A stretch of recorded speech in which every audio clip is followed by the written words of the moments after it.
जय हिंद प्यारे विद्यार्थियों।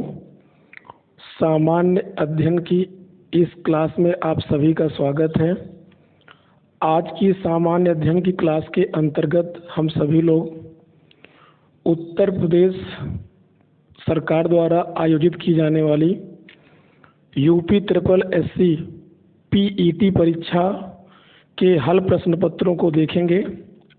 चूँकि वर्ष 2022 में यूपी ट्रिपल एससी परीक्षा कुल मिलाकर के 2 दिवस में 4 पालियों में आयोजित की गई थी, तो आज की इस क्लास में हम सभी लोग 15 अक्टूबर 2022 शिफ्ट 1 में पूछे गए सामान्य अध्ययन के प्रश्नों की चर्चा करेंगे।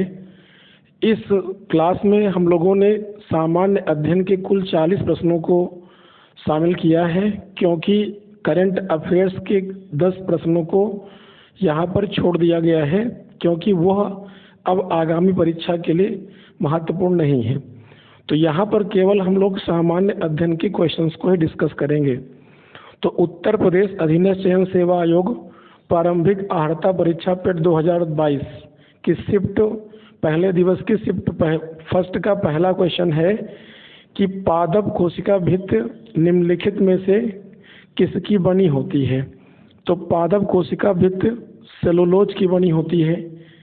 यदि पादप कोशिका भित्ति की बात करें तो पादप कोशिका भित्ति सेलुलोज, हेमीसेलुलोज और पेक्टिन की बनी होती है। यह पौधों की वृद्धि का समर्थन करने के लिए संरचनात्मक ढांचा प्रदान करती है। कोशिका भित्ति रोग जनकों के खिलाफ रक्षा की पहली पंक्ति के रूप में भी कार्य करती है। अगला प्रश्न है कि अंतर्राष्ट्रीय जैव विविधता दिवस किस तारीख को मनाया जाता है। तो अंतर्राष्ट्रीय जैव विविधता दिवस प्रतिवर्ष 22 मई को मनाया जाता है। इस प्रश्न का सही उत्तर होगा ऑप्शन नंबर बी, 22 मई को मनाया जाता है। अंतर्राष्ट्रीय जैव विविधता दिवस 22 मई को मनाया जाता है। इसका उद्देश्य संयुक्त राष्ट्र द्वारा जैव विविधता के मुद्दों से संबंधित जागरूकता फैलाना है। अगला प्रश्न है कि विश्व का सबसे बड़ा नदी द्वीप कौन सा है। तो विश्व का सबसे बड़ा नदी द्वीप कौन सा है? माजुली नदी द्वीप है। माजुली नदी द्वीप ब्रह्मपुत्र नदी बेसिन की विशाल नदी प्रणाली का एक हिस्सा है, जो कि असम राज्य में है। यदि इसके क्षेत्रफल की बात करें तो इसका क्षेत्रफल लगभग 352 वर्ग किलोमीटर है। नेक्स्ट प्रश्न है कि निम्नलिखित में से हंगरी की राष्ट्रीय मुद्रा क्या है। तो हंगरी की राष्ट्रीय मुद्रा है हंगेरियन फोरेंट। हंगेरी एक यूरोपीय देश है जिसकी राजधानी बुडापेस्ट है। स्वतंत्रता के बाद भाषा के आधार पर बने भारत के पहले राज्य का नाम बताइए। तो स्वतंत्रता के पश्चात भारत का पहला राज्य जो भाषा के आधार पर गठित किया गया था वह आंध्र प्रदेश था। तो इस प्रश्न का सही उत्तर होगा आंध्र प्रदेश। ध्यान रखने योग्य बात है कि 1953 में आंध्र प्रदेश भाषा के आधार पर गठित होने वाला पहला राज्य बना। 1992 में पोती श्री रामलू के आमरण अनशन के चलते हुए उनकी मृत्यु हो गई। इसके पश्चात हुई हिंसा के कारण सरकार को 1953 ईस्वी में मद्रास से अलग करके तेलुगु भाषा के आधार पर 1 अक्टूबर 1953 को आंध्र प्रदेश के रूप में एक नया राज्य बनाना पड़ा। नेक्स्ट प्रश्न देख लेते हैं कि लोकसभा के पद धारण करने की न्यूनतम आयु कितनी होती है। 25 वर्ष होती है। ध्यान रखना है कि भारतीय संविधान के अनुच्छेद 84 सब क्लास 2 के अनुसार संसद के निम्न सदन यानी लोकसभा का सदन बनने के लिए न्यूनतम आयु 25 वर्ष निर्धारित की गई है। इसके साथ साथ वो भारत का नागरिक भी होना चाहिए और लोकसभा सदस्य के निर्वाचित होने की जो योग्यताओं में से उसको पागल या दिवालिया नहीं होना चाहिए और ना ही किसी लाभ पद पर होना चाहिए। संविधान के प्रति वो सच्ची निष्ठा रखता हो और राज्यसभा का सदस्य नियुक्त होने के लिए न्यूनतम उम्र सीमा 30 वर्ष होती है। मतदाता के लिए 18 वर्ष, जबकि पंचायतों का चुनाव लड़ने के लिए कुल एज की बात करें तो 21 वर्ष होती है। UNFCCC यानी CCC का अर्थ निम्नलिखित में से क्या होता है? तो UNFCCC का फुल फॉर्म होता है United Nations Framework Convention on Climate Change. Option number B सही होगा। अगर हम बात करें कि इसको हिंदी में क्या बोलेंगे, तो इसे जलवायु परिवर्तन पर संयुक्त राष्ट्र फ्रेमवर्क कन्वेंशन कहा जाता है। यह संयुक्त राष्ट्र की इकाई है जो जलवायु परिवर्तन से उत्पन्न होने वाले संकटों के प्रति वैश्विक प्रतिक्रिया का समर्थन करती है। इसका गठन 1992 में ब्राज़ील के रियो डी जनेरियो में हुए पृथ्वी सम्मेलन के दौरान किया गया था, जो कि प्रथम पृथ्वी शिखर सम्मेलन था, और यह 1994 में अस्तित्व में आया। अगर UNFCCC के मुख्यालय की बात करें तो जर्मनी में एक शहर है बॉन, तो बॉन शहर में इसका मुख्यालय है। गठन 1992 में हुआ था, लेकिन प्रभाव में यानी कार्य करना इसने 1994 में प्रारंभ किया। अगला प्रश्न देख लेते हैं, प्रश्न संख्या 8। प्रश्न संख्या 8 में क्या कहा गया है कि नौटंकी निम्नलिखित में से किस राज्य का लोक नृत्य है? तो नौटंकी उत्तर प्रदेश का प्रमुख लोक नृत्य है। ध्यान रखें, उत्तर प्रदेश के मुख्यतः हाथरस, कानपुर, आगरा, मथुरा, झांसी, बाराबंकी आदि जनपदों में यह नृत्य किया जाता है। नेक्स्ट, अंतर्राष्ट्रीय ओलंपिक समिति का मुख्यालय कहाँ है? तो अंतर्राष्ट्रीय समिति का मुख्यालय स्विट्जरलैंड में स्थित है। स्विट्जरलैंड में कहाँ है? तो स्विट्जरलैंड के लुसाने में स्थित है। ध्यान रखें, इसकी स्थापना 23 जून 1894 ईस्वी को पेरिस फ्रांस में हुई थी, लेकिन मुख्यालय ध्यान रखेंगे लुसाने में है, जो कि स्विट्जरलैंड में। स्थापना 23 जून 1894 को हुई। निम्नलिखित में से किसने प्रसिद्ध पुस्तक पावर्स ऑफ द माइंड लिखी है? तो पावर्स ऑफ माइंड पुस्तक की रचना किसने की है, आप सभी लोग बताएं। ये स्वामी विवेकानंद की पुस्तक है। ध्यान रखें, स्वामी विवेकानंद जी की कई पुस्तकें फेमस हैं, जिनमें से पावर्स ऑफ द माइंड। इसके अलावा महात्मा गांधी की भी बात करें तो इनकी प्रमुख पुस्तक थी द एक्सपेरिमेंट विद ट्रूथ, और यदि रविन्द्रनाथ टैगोर की बात करें तो इनकी महत्वपूर्ण पुस्तक गोरा है। इसके अलावा विवेकानंद जी की कई महत्वपूर्ण पुस्तकों में जैसे योग दर्शन पर आधारित कई महत्वपूर्ण पुस्तकें चर्चा में रहती हैं। अगला प्रश्न है कि संगमरमर पर पित्राड्यूरा या पित्रादुरा या रंगीन पत्थर की जुड़ाई का काम किसके समय में बहुत लोकप्रिय था? तो यह किसके समय में लोकप्रिय था? तो वो थे बेटा शाहजहां के शासनकाल में। ये सबसे ज़्यादा प्रचलित हुआ था शाहजहां के शासनकाल में। शाहजहां का वास्तविक नाम क्या था? खुर्रम था। संगमरमर पर पित्राड्यूरा या रंगीन पत्थर की जड़ाई का काम शाहजहां के समय लोकप्रिय हुआ। इस कला का महत्वपूर्ण उदाहरण आगरा में स्थित एतमादुद्दौला का मकबरा देखने को मिलता है। अगला प्रश्न है कि निम्नलिखित में से किस युग में तांबे का पहली बार उपयोग किया गया था? तो तांबे का पहली बार उपयोग ताम्र पाषाण युग में किया गया था। ऑप्शन नंबर बी सही होगा। नवपाषाण युग के बाद ताम्र पाषाण युग प्रारंभ होता है। यह लगभग 2500 ईसा पूर्व से 700 ईसा पूर्व के आसपास माना जाता है। इस काल में मनुष्य पत्थर के औजारों के साथ साथ तांबे के औजार भी उपयोग करने लगा था। ध्यान रखना है कि इस युग में लोगों का जो मुख्य व्यवसाय था वह कृषि एवं पशुपालन था। निम्नलिखित में से किस स्थान पर प्रथम बौद्ध संगीत का आयोजन किया गया था? तो प्रथम बौद्ध संगीत का आयोजन राजगीर अर्थात राजगृह में 483 ईसा पूर्व में हुई थी। किसके शासनकाल में हुई थी? तो अजातशत्रु के। अध्यक्ष कौन था? तो महाकश्यप था। और अगर प्रश्न पूछे कि द्वितीय बौद्ध संगीति कब हुई, तो 383 ईसा पूर्व में वैशाली में हुई थी, कालाशोक के शासनकाल में। और इसके अध्यक्ष सर्वकामी या सभाकामी थे। तृतीय बौद्ध संगीति 251 ईसा पूर्व में पाटलिपुत्र में मोगलपुत्र तिस्य की अध्यक्षता में हुई थी और इसका आयोजक शासक मौर्य सम्राट अशोक था।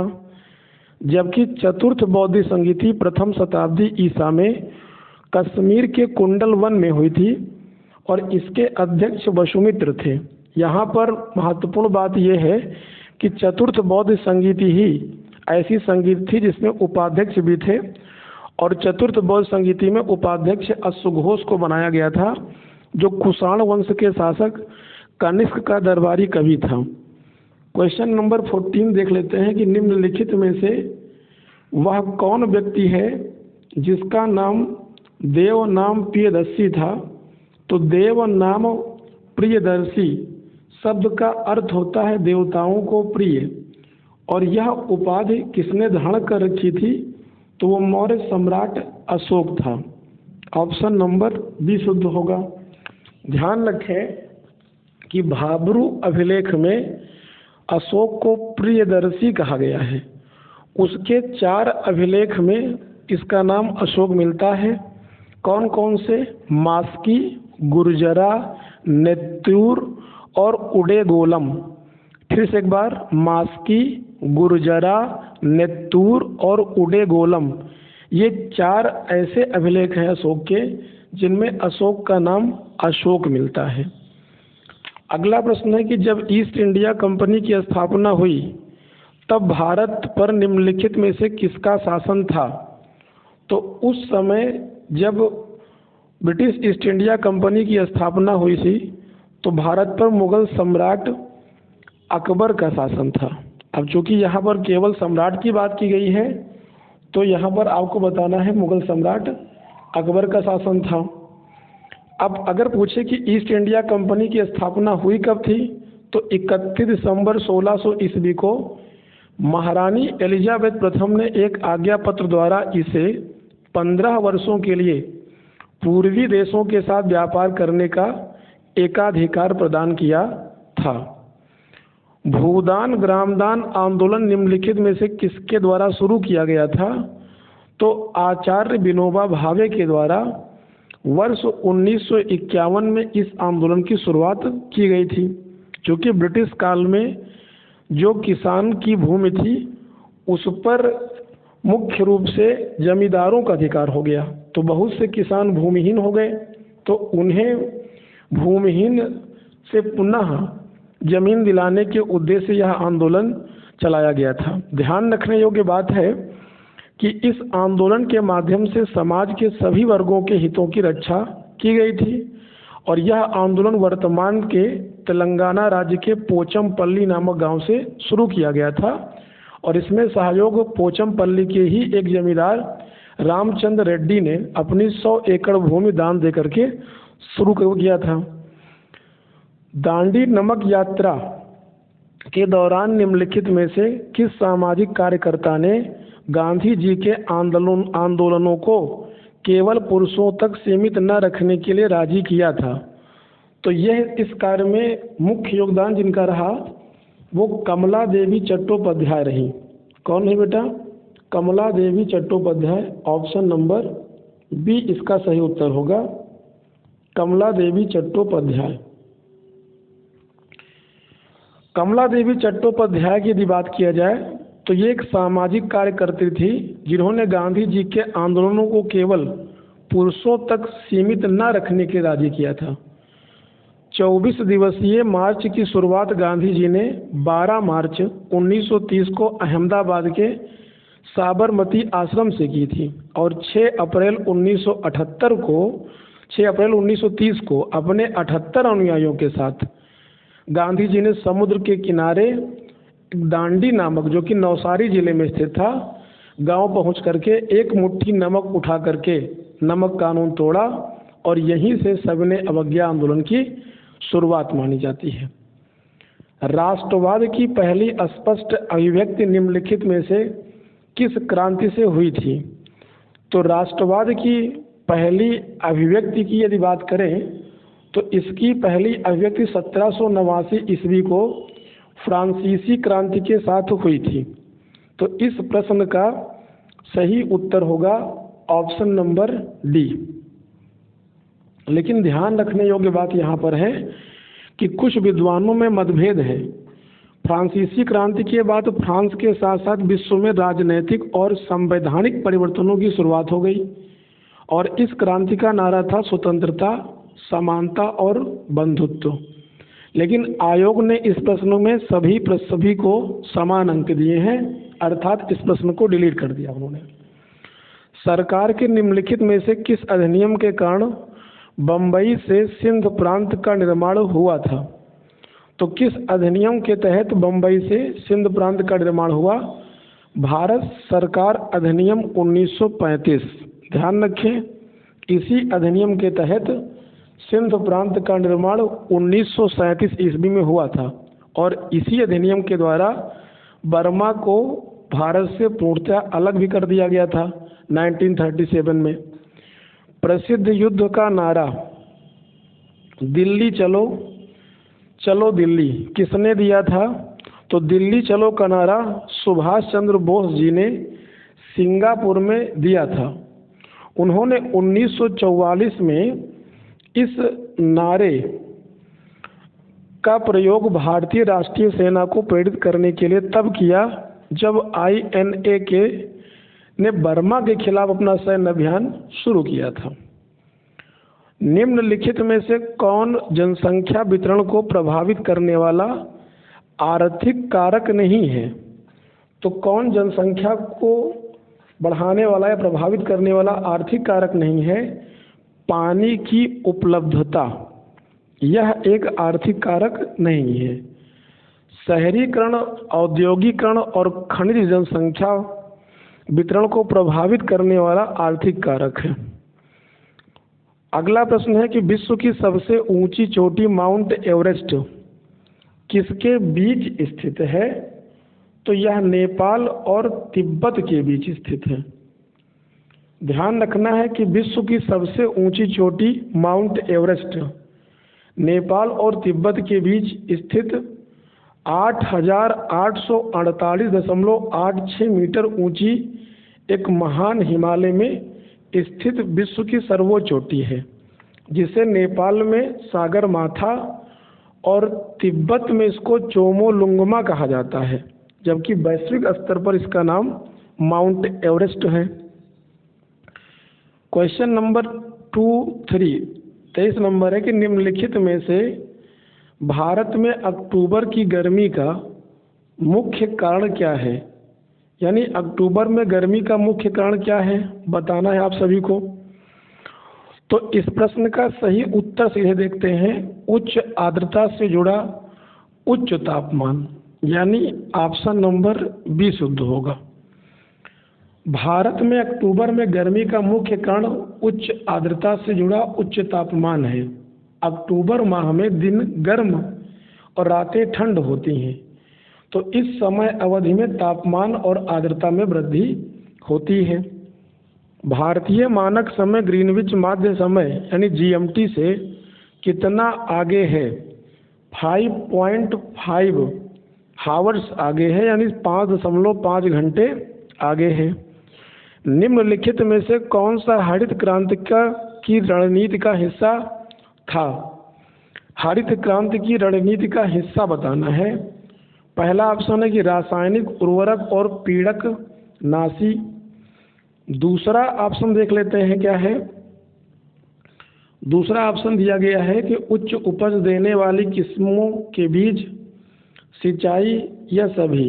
अब चूंकि इस प्रश्न में सभी जो ऑप्शन थे वो पॉजिटिव थे, इसलिए इस प्रश्न का सही उत्तर होगा ऑप्शन नंबर डी, यानी रासायनिक उर्वरक, पीड़कनाशी और उच्च उपज वाली किस्मों के बीज और सिंचाई, ये सभी रणनीतियां हरित क्रांति में सहयोगी थी। ध्यान रखना है कि हरित क्रांति शब्द का प्रयोग सर्वप्रथम विलियम गॉड ने किया था। भारत में यदि हरित क्रांति का जनक पूछा जाए तो एम.एस. स्वामीनाथन की बात होगी। भारत में हरित क्रांति की शुरुआत 1966-67 में हुई थी और जबकि वैश्विक स्तर पर इसकी शुरुआत 1960 के दशक में नॉर्मन ई बोरलॉग के प्रयासों से हुई। यही कारण है कि नॉर्मन ई बोरलॉग को विश्व में हरित क्रांति का जनक कहा जाता है। निम्नलिखित में से किस नदी को बिहार का शोक कहा जाता है? तो ध्यान रखेंगे, कोसी नदी को बिहार का शोक कहा जाता है। यह पूरी दुनिया में सर्वाधिक मार्ग बदलने के कारण कुख्यात नदी है, इसीलिए इसको मार्ग बदलने वाली नदी भी कहा जाता है। साथ साथ इस नदी को बिहार का शोक भी कहते हैं। भारत की पंचवर्षीय योजनाओं को अंतिम स्वीकृति निम्नलिखित में से किसके द्वारा दी गई थी? तो भारत की पंचवर्षीय योजनाओं को अंतिम रूप से अनुमति राष्ट्रीय विकास परिषद के द्वारा प्रदान की जाती थी। यदि राष्ट्रीय विकास परिषद की बात करें तो इसकी स्थापना 6 अगस्त 1952 को की गई थी। यह एक संविधानेतर अर्थात गैर संवैधानिक निकाय है और इसका कार्य पंचवर्षीय योजनाओं को अनुमोदन करना था। किसी भी विकासशील अर्थव्यवस्था के प्रारंभिक चरणों में अधिकांश गतिविधियां किस क्षेत्र से संबंधित होती हैं? तो किसी भी विकासशील देश में जो आर्थिक गतिविधियां होती हैं वो अधिकांशतः प्राथमिक क्षेत्र से संबंधित होती हैं और प्राथमिक क्षेत्र के अंतर्गत जैसे कृषि है, पशुपालन है, वानिकी है, खनन है आदि को शामिल किया जाता है। और जितने भी विकसित देश होते हैं वहाँ पर द्वितीयक क्षेत्र को बढ़ावा दिया जाता है, यानी इंडस्ट्रीज वगैरह को। निम्नलिखित में से कौन एक वाणिज्यिक बैंक नहीं है? कौन सी एक कॉमर्शियल बैंक नहीं है? तो सिडबी कॉमर्शियल बैंक के अंतर्गत नहीं आती। सिडबी भारतीय लघु उद्योग विकास बैंक वाणिज्यिक बैंक नहीं है। यह भारत की एक स्वतंत्र वित्तीय संस्था है और इसका उद्देश्य है कि देश में सूक्ष्म एवं लघु उद्योग को आर्थिक सहायता उपलब्ध कराना, साथ ही साथ लघु उद्योगों के माध्यम से उद्योगों की स्थापना करना। जबकि दिए गए शेष ऑप्शन में HSBC, SBI और ICICI बैंक वाणिज्यिक बैंकों की श्रेणी में आती हैं। अगला प्रश्न है कि निम्नलिखित में से कौन सा सार्वजनिक क्षेत्र का उपक्रम संसद के तहत एक विशेष कानून पारित करके स्थापित किया गया है? तो वैधानिक निगम। ध्यान रखेंगे, वैधानिक निगम सार्वजनिक क्षेत्र का उपक्रम संसद के तहत एक विशेष कानून पारित करके स्थापित किया गया है। वैधानिक निगमों के पास वित्तीय स्वायत्तता होती है और ये उस विधायिका के प्रति जवाबदेह होते हैं जिसके तहत उन्हें स्थापित किया गया है। अगला प्रश्न है कि भारत की संघ कार्यकारिणी में निम्नलिखित में से कौन शामिल नहीं है? संघ कार्यकारिणी में कौन शामिल नहीं है? तो राष्ट्रपति, उपराष्ट्रपति, प्रधानमंत्री तो शामिल होता है परंतु राज्यों के CM इसमें शामिल नहीं होते। कौन सा अनुच्छेद भारतीय संविधान, निम्नलिखित में से कौन सा अनुच्छेद भारतीय संविधान में सर्वोच्च न्यायालय की स्थापना के गठन के बारे में प्रावधान करता है? तो अनुच्छेद 124।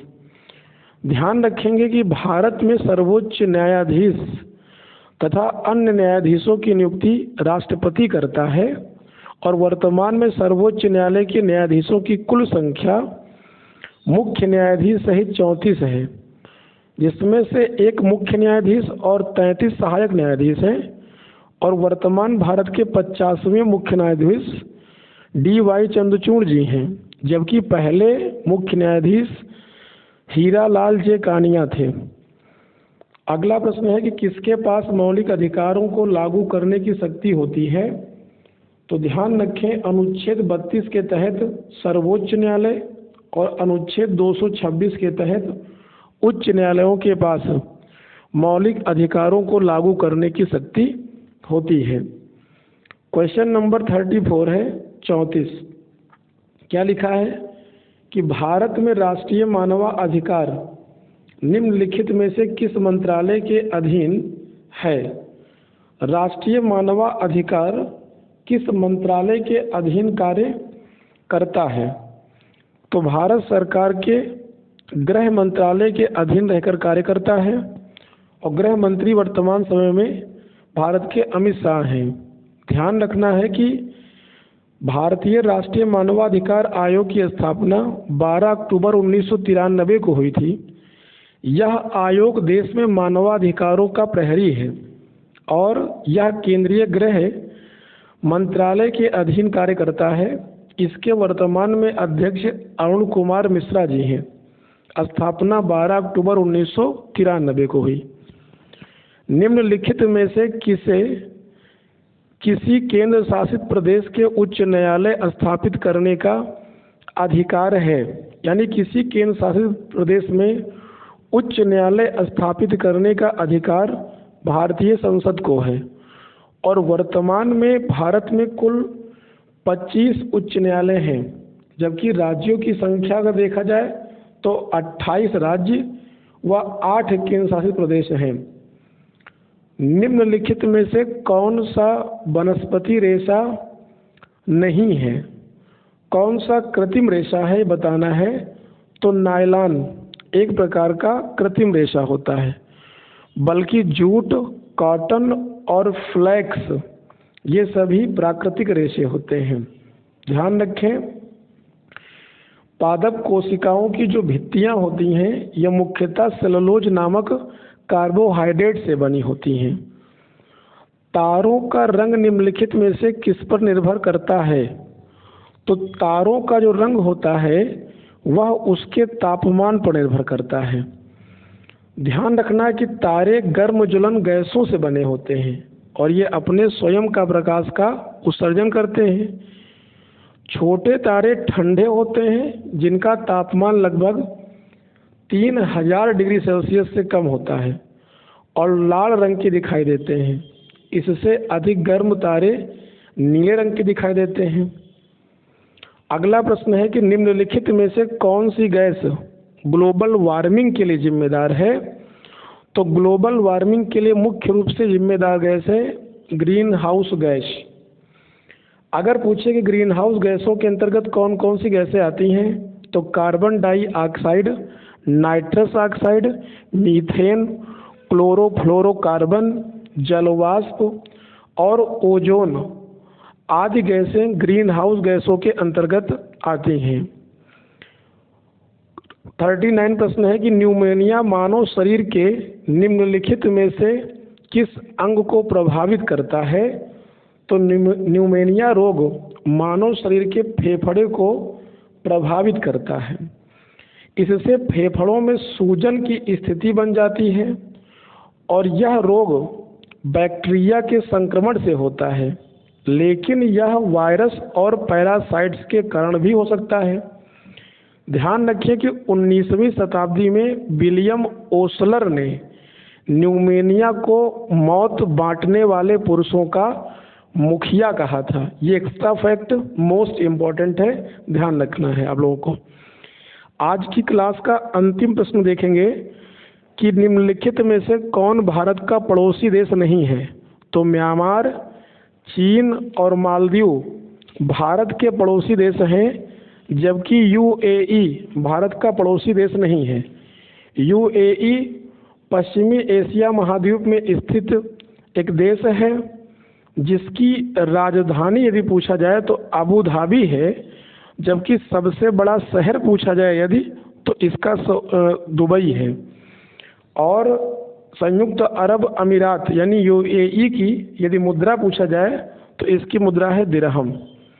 तो इस प्रकार से हम लोगों ने इस प्रश्न पत्र को व्याख्यात्मक रूप से हल कर लिया है। और अब अगली क्लास में हम लोग जो इस तारीख में यानी 15 तारीख को जो दूसरा पेपर हुआ था शिफ्ट पाली सेकंड का, तो उसकी चर्चा हम लोग नेक्स्ट क्लास में करेंगे। तब तक के लिए आप लोग पढ़ते रहिए। धन्यवाद।